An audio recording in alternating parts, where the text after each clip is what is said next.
insensitive towards Fulanis' plight. Bauchi, Miyetti, and Lambasts governors, welcome to the news and thank you for tuning in.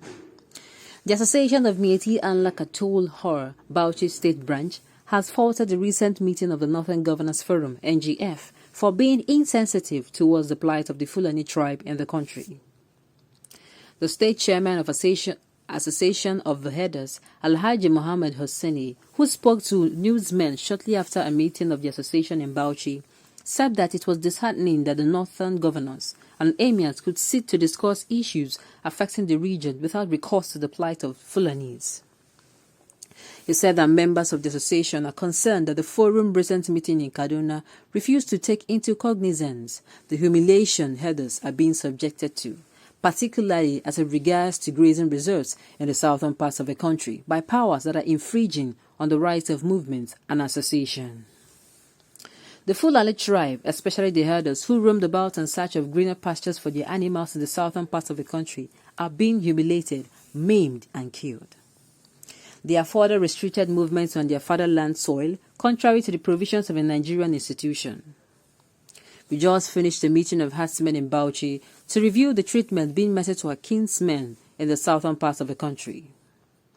We wonder how the northern governors and emirs bother themselves only to political issues such as power shifts between the country's region to the detriment of lives of their people or subjects.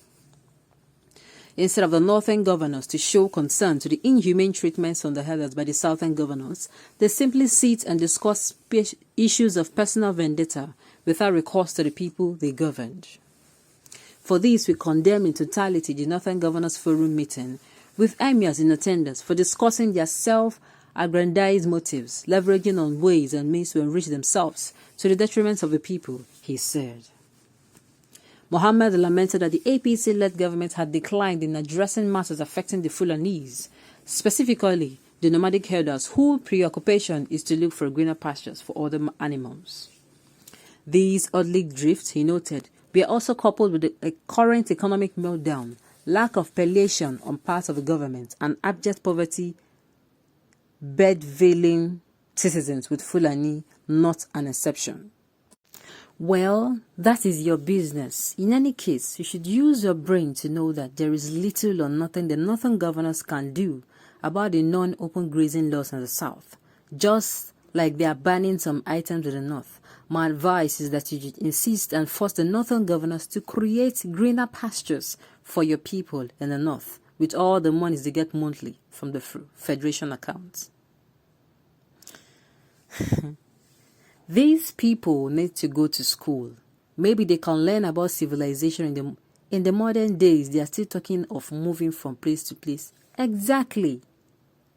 This was what I was about to say. In this modern time, we are still thinking about the herders having that as their only means of income. Are you serious? Where's the civilization? When there are several other things to do, and must you move from place to place to make your daily? Must you move from one region to another when you are not a transporter? No. In the modern days, they are still talking of moving from place to place.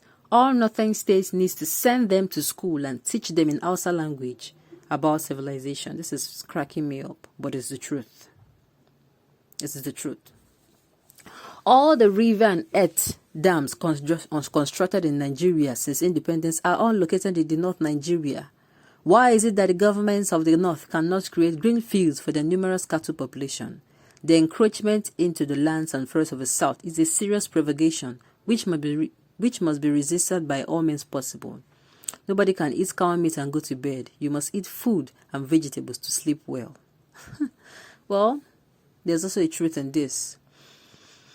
I keep saying this.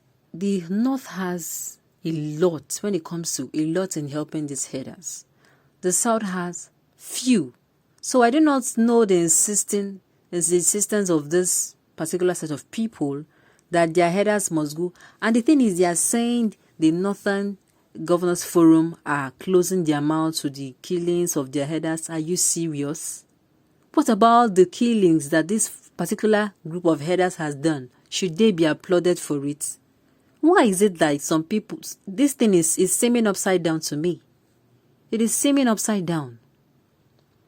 You are complaining that your herders are being... Okay, stay in your house. Stay in your environment. And see if those people you're complaining are killing your people and doing what have you to them, if they're going to come down to your land to do so. But what have you seen in Nigeria this period? These herders move from place to place. Now, you do not just move from place to place. You move into another community, away from your region. You go there, you slaughter people like animals. And then this particular group of people now will seal their mouth. All of a sudden, they now have the energy to open their mouth and talk, saying that their brothers who are herders are being mauled and killed. Like, are you serious? Do you know how many wounds and how many lives have been lost to these herders? No, I don't think they know. I do not think they know. Simple put, they should, their region has a lot of things for this cattle. A lot of things that the South does not even have. Simply, stay put in your region. Tell your governors to make your region, better for you. And of course, this rearing of cattle is not the only way to live. It is not the only way to learn a living.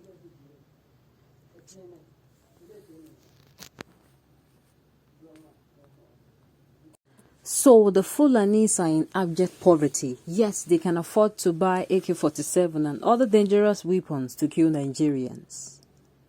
This is another food for thought. This is food for thought. Please, Miyetti or whatever you call yourself, deport all the dangerous Fulanis you and RFI brought to Nigeria. Now, people are saying, even in the news, we heard that they said they are infringing on their human rights not to move. We are not saying you should not move. Nobody is saying you shouldn't move. We are saying you shouldn't be moving about with your cows that pose threats. These herders pose threats. In fact, anywhere we see Fulani herders, and I do not even see the community that deal with these people. It is recently because of the crime. Before, these people were everywhere.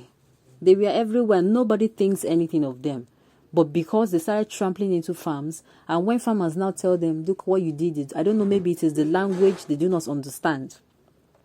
It is because maybe most of them do not hear English. All they hear is that their language. Maybe the language, difference in language, cause, before you know it, the farmers are slaughtered, their family are slaughtered, and they keep slaughtering. Slaughter women, children. They do not differentiate anybody. They slaughter anybody they can. And you come and you say these people are being maimed and killed. Who told you herders that you are Nigerians? Go back to your fatherland of origin to practice open grazing. If you lost your identity, ask your general in power. This is cracking me up. Government does not sponsor private business. Thank you. Go to school to acquire education. To school, acquire education. Buy land. Range your cows. Stop going about destroying people's crops and grabbing land of the owners. Exactly what I'm going to say. Do those things there. Get the education. Do things. And of course, this particular business is not the only available business. On this note, we come to the end of the news. Thank you for tuning in and listening again. And enjoy the rest of your day.